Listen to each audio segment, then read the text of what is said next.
warahmatullahi wabarakatuh. Salam, Om Swastiastu, Namo Buddhaya, dan salam kebajikan. Apa kabar pemirsa?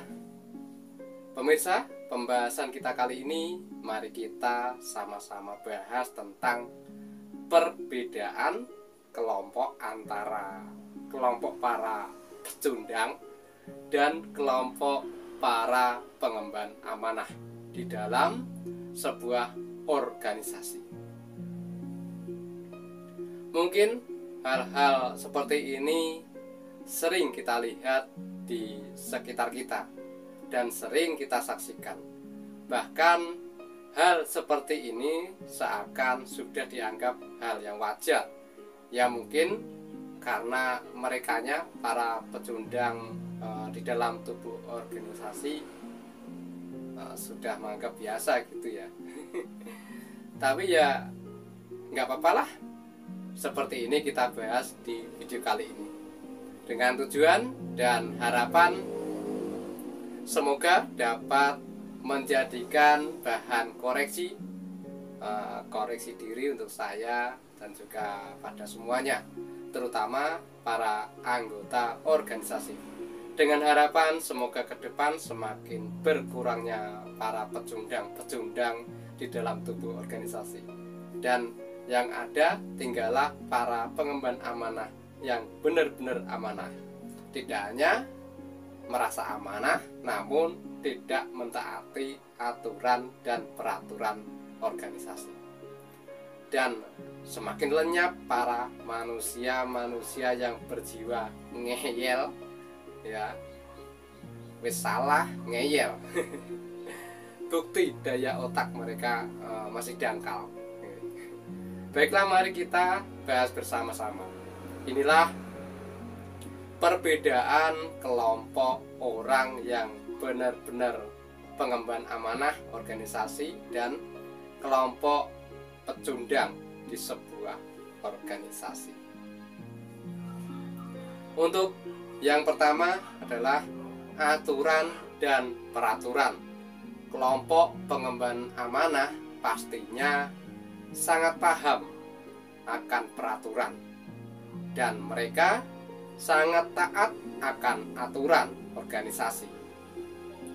Mereka semua sangat paham akan poksi dan tupoksi pada diri mereka, pokok dan fungsi mereka di organisasi, serta tugas pokok dan fungsinya untuk mereka di organisasi.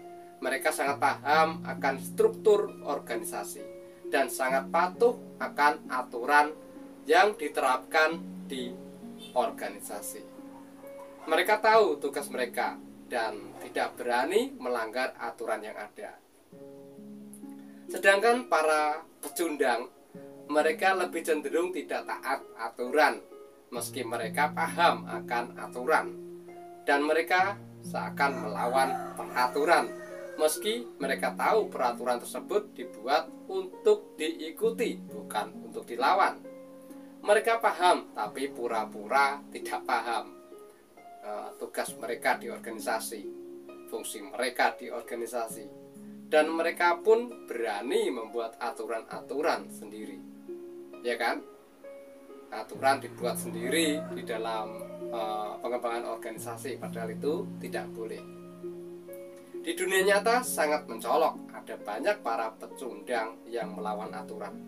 Ya mungkin tujuan biar mereka punya nama dan biasa akan dituakan atau dianggap paling berguna. Padahal ya tahu sendirilah seperti apa mereka tersebut. Yang kedua, kejujuran, ketulusan, dan keikhlasan. Nah, untuk hal kejujuran, ketulusan, dan keikhlasan ini juga sangat jelas perbedaannya antara pengemban amanah dan para pecundang di dalam organisasi. Para pengemban amanah organisasi, ya, yang jelas mereka lebih mengedepankan kejujuran sebagai modal untuk menjalankan tugasnya.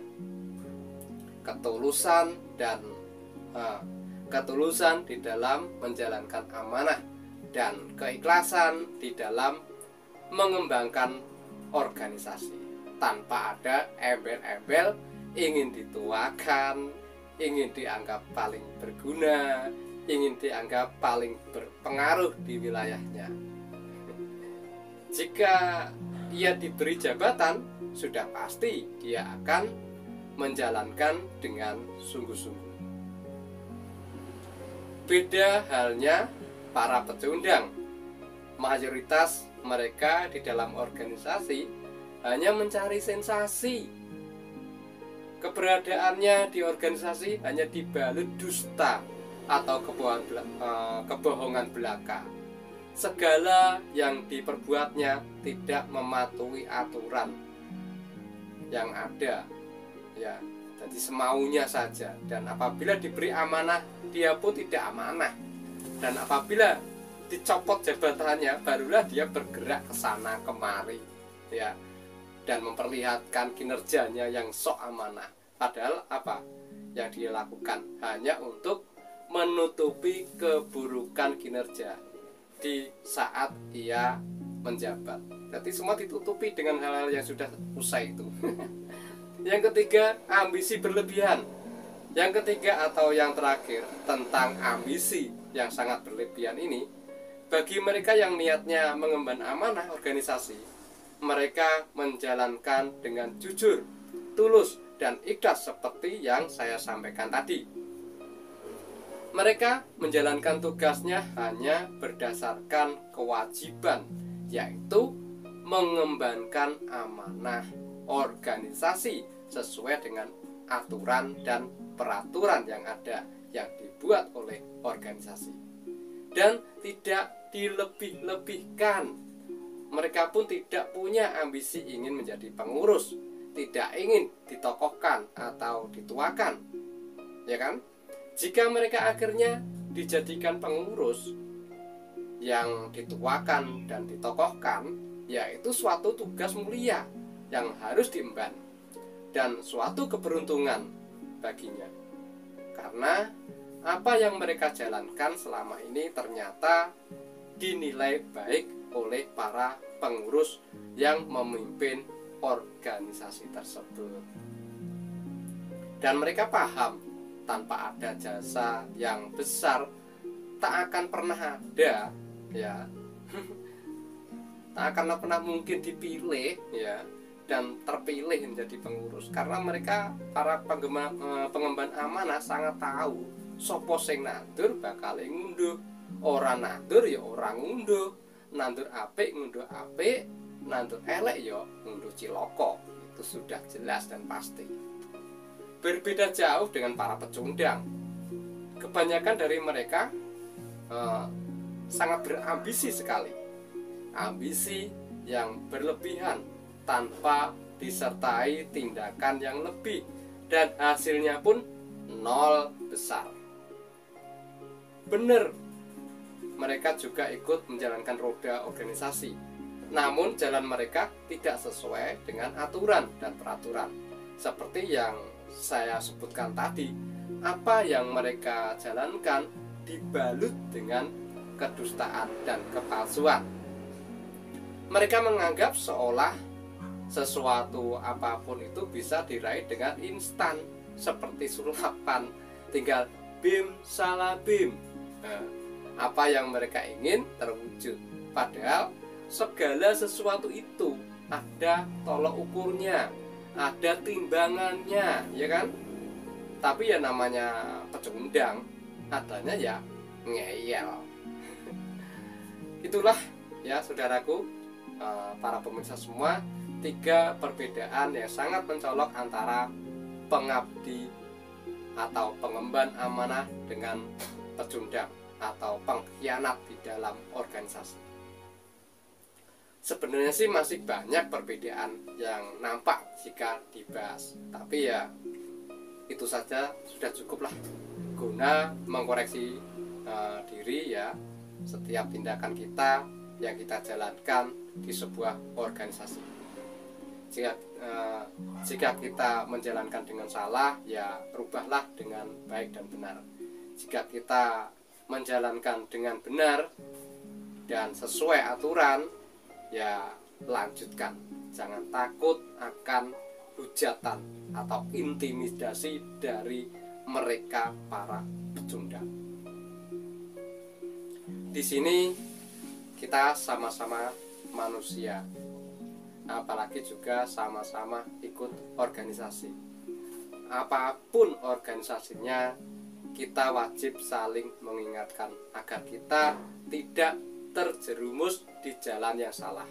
Jika di jalan yang salah, segera balik arah ke jalan yang benar, bukan malah diteruskan. Pemirsa, itulah pembahasan kita kali ini. Semoga bermanfaat ya. Terima kasih sudah menyimak sampai selesai. Mohon maaf atas kurang dan lebihnya. Saya hanya manusia biasa ya, yang juga banyak salah. Oleh sebab itu, marilah kita saling mengingatkan, bukan menyesatkan. Akhir kata dari saya, wassalamualaikum warahmatullahi wabarakatuh.